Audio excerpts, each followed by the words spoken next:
Amerikalılar isə havanın şıltaqlığına görə əhvallarını korlamırlar. Yeni ilə 40 gün qaldığı bir vaxtda Amerika Birləşmiş Ştatlarının New York şəhərində yaşayan bir ailə Milad bayramında Guinness Rekordlar kitabına imza atmağa hazırlaşır.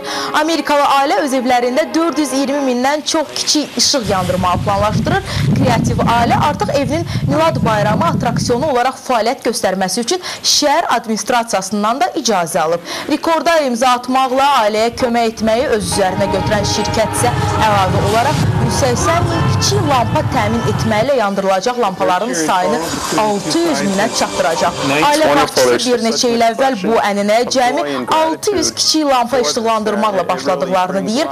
Qaya ailəsi ən çox sayda milad işığı yandıran ailə olaraq 2012-ci ildə Guinness Rekordlar kitabına artıq bir dəfə düşüb. Gələn həftəyə planlaşdırılan işıqların yandırılması mərasimində Guinness Dünya Rekordlarının nümayəndələri də iştirak edəcək və yaşayış evində ən çox sayda milad işığı kateqoriyasında yeni rekordu elan edəcəklər.